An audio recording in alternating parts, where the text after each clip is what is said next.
नमस्कार दोस्तों, एक बार फिर आप सभी का स्वागत है मनोज फिल्मी पॉडकास्ट में। बॉलीवुड के दिग्गज विलन रजा मुराद ने राजेश खन्ना की फिल्म नमक हराम में काम किया था। उन्होंने बताया कि उस समय किसी की भी राजेश खन्ना की बात ना मानने की हिम्मत नहीं होती थी। काका को ना कहने का मतलब भगवान को नाराज करने के बराबर था। दोस्तों, वीडियो में आगे बढ़ने से पहले प्लीज मेरे चैनल को सब्सक्राइब करके बेल आइकन को जरूर प्रेस कर दीजिएगा। तो चलिए दोस्तों, वीडियो को शुरू करते हैं। उस जमाने में राजेश खन्ना का जलवा ये था कि लोग कहते थे ऊपर आका नीचे काका और बाकी सबकी माँ का। ये रजा मुराद जी ने राजेश खन्ना जी के बारे में बताया है। अभी अभी मैं रजा मुराद साहब का एक पॉडकास्ट देख रहा था जो उन्होंने हाल ही में ANI वाली स्मिता प्रकाश को दिया है। उस पॉडकास्ट में रजा मुराद ने कहा है कि राजेश खन्ना नहीं चाहते थे कि नमक हराम फिल्म में रजा मुराद काम करें। दरअसल रजा मुराद से उनकी कोई पर्सनल खुन्नस नहीं थी। काका दरअसल अपने किसी जानकार को ये रोल दिलाना चाहते थे जो नमक हराम फिल्म में रजा मुराद ने निभाया है, मगर ऋषिकेश मुखर्जी ने इनकार कर दिया। वो इस रोल को रजा मुराद से ही कराना चाहते थे क्योंकि रजा मुराद का नाम ऋषिदा को गुलजार साहब ने सुझाया था। रजा मुराद कहते हैं कि उस जमाने में राजेश खन्ना को ना कहना मतलब भगवान को ना कहना। मुकेश जी के पुत्र व नामी गायक नितिन मुकेश जी उन दिनों ऋषिदा के असिस्टेंट हुआ करते थे। रजा मुराद को हैंडल करने का जिम्मा ऋषिदा ने उन्हें ही दिया था। नितिन मुकेश ने ही रजा मुराद को बताया था कि राजेश खन्ना अपने किसी परिचित को ये किरदार दिलाना चाहते थे, इसीलिए हो सकता है कि तुम्हारे प्रति राजेश खन्ना का बर्ताव जरा अच्छा ना रहे। रजा मुराद ने कहा कि मुझे तो काम करना है और किसी बात पर मुझे ध्यान नहीं देना। जब पहले दिन रजा मुराद सेट पर पहुंचे तो नितिन मुकेश ने रजा मुराद को राजेश खन्ना से मिलवाया और बताया कि ऋषिदा ने आलम का किरदार निभाने के लिए रजा मुराद को सेलेक्ट किया है। रजा मुराद को लगा कि जैसा नितिन मुकेश ने बताया था शायद राजेश खन्ना बहुत रूखा हुआ बर्ताव करेंगे, मगर राजेश खन्ना अपनी कुर्सी से खड़े हुए। उन्होंने रजा मुराद से हाथ मिलाया और राजेश खन्ना ने शूटिंग के दौरान उनकी काफी मदद भी की। वैसे दोस्तों, हमने तो आज तक यही सुना था कि ऊपर आका नीचे काका। ये माँ वाली लाइन आज पहली दफा रजा मुराद साहब से ही सुनी। रजा मुराद ने इंटरव्यू में आगे कहा कि जब मैं पहली फिल्म में काम कर रहा था तब बहुत डरा हुआ था क्योंकि 1971 में फिल्म आनंद की सुपर डुपर जोड़ी राजेश खन्ना और अमिताभ बच्चन के सामने मुझे अभिनय करना था। नमक हराम फिल्म के और मेरे पहले शॉट के पूर्व राजेश खन्ना मेरी स्थिति को भांप चुके थे और उन्होंने मेरी कमर में हाथ डालकर दोस्ताना अंदाज में मुझे सहज हो जाने को कहा। इसके बाद मेरा डर गायब हो गया और हमने बड़ी लगन के साथ शूटिंग पूरी की। रजा मुराद ने इस राज का भी खुलासा किया कि आखिर राजेश खन्ना और अमिताभ सिर्फ 2 ही फिल्मों आनंद और नमक हराम में क्यों साथ नजर आए। उन्होंने इसके बाद और कोई फिल्म क्यों नहीं की। रजा मुराद के अनुसार नमक हराम फिल्म में पर्दे पर दोनों की दोस्ती भले ही दर्शक देखते हों, लेकिन शूटिंग के दौरान कभी भी दोनों में दोस्ताना अंदाज दिखाई नहीं दिया।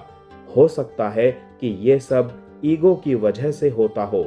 उन्होंने कहा कि ऋषिकेश मुखर्जी की इस फिल्म में सब लोग एक यूनिट की तरह काम करते थे, सिवाय राजेश खन्ना और अमिताभ बच्चन को छोड़कर।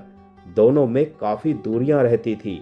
यही कारण है कि दर्शकों को इस जोड़ी की सिर्फ 2 ही फिल्मों में उनके साथ अभिनय देखने को मिला।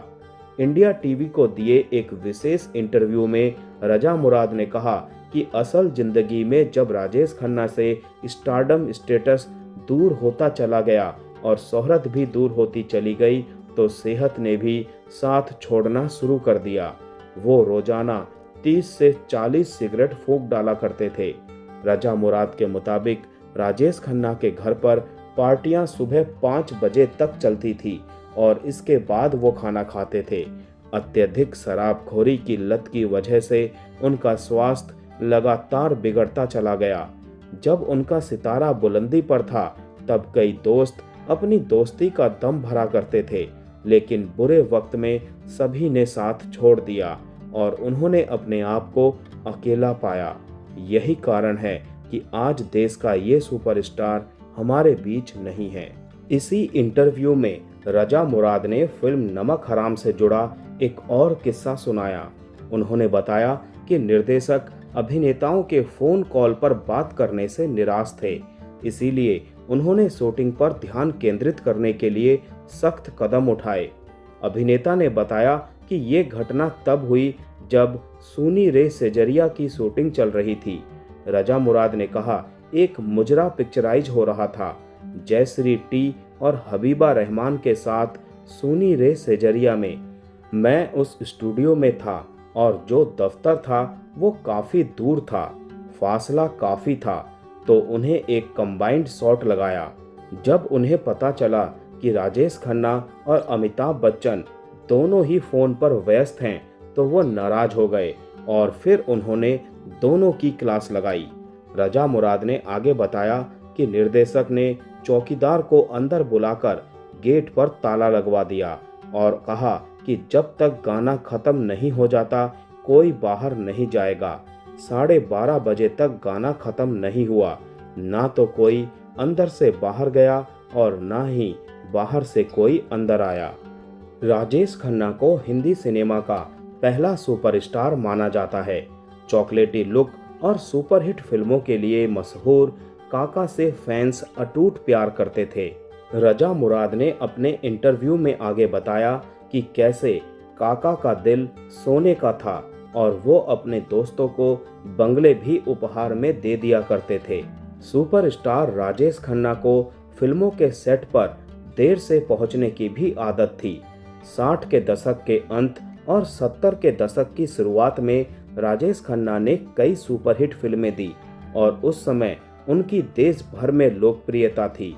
एक बातचीत में रजा मुराद ने बताया कि काका कभी भी सेट पर समय के पाबंद नहीं होते थे। सेट पर अन्य कलाकारों को इंतजार करना पड़ता था क्योंकि राजेश खन्ना जी 5 से 7 घंटे बाद आते थे। रजा मुराद ने बताया कि शूटिंग सेट रद्द हो जाते थे और सभी को मानसिक रूप से तैयार रहना पड़ता था कि राजेश खन्ना कभी समय पर नहीं आ पाएंगे। रजा ने बताया था कि काका एक बड़े दिल वाले व्यक्ति थे। उनका अपना लाइफस्टाइल था। पैकअप के बाद उनके घर में रोज दावत होती थी। वो बहुत बड़े दिल वाले आदमी थे। खिलाने पिलाने में अपने दोस्तों को बंगले भी गिफ्ट किए हैं। उन्होंने गाड़ियां भी गिफ्ट की हैं। पार्टियां चलती थी। सुबह 6 बजे सोते थे, दोपहर 1 या 2 बजे उठते थे, फिर तैयार होकर शाम को 3 या 4 बजे सेट पर आते थे। साल 1973 में रजा मुराद की मुलाकात ऋषिकेश मुखर्जी से हुई। ऋषिकेश मुखर्जी उस वक्त नमक हराम फिल्म बना रहे थे। गुलजार ने रजा मुराद की सिफारिश ऋषि दास से की। जब रजा उनसे मिलने के लिए गए तो मुखर्जी ने उन्हें बाहर सीढ़ियों पर बैठने को कह दिया। अपने काम से फ्री होकर वो एक्टर के पास गए और कहा, मैं ज़्यादा बात नहीं करूँगा, लेकिन इस फिल्म में जो रोल है वो लकी एक्टर्स को 20 साल में एक बार मिलता है। अनलकी एक्टर्स को पूरी जिंदगी में ऐसा रोल नहीं मिलता। इसके बाद उन्होंने रजा मुराद को एक पायजामा और एक कुर्ता दिलवाया और कहा कि तुम यही कपड़े पहनेगा, इसी को पहनकर सारे काम करेगा और जब शूटिंग पर आओगे तो इसी को पहनकर आओगे और उस दिन नहाएगा भी नहीं। रजा ने इस फिल्म के लिए तुरंत हाँ कर दी। फिल्म नमक हराम के बाद भी रजा मुराद का संघर्ष जारी रहा। फिल्म प्रेम रोग उनकी जिंदगी का टर्निंग पॉइंट था। राज कपूर ने उनसे कहा कि फिल्म में ठाकुर वीरेंद्र प्रताप सिंह के लिए हमारे जहन में सिर्फ आप हैं। जिंदगी का सुनहरा मौका समझकर उन्होंने तुरंत हाँ कर दी।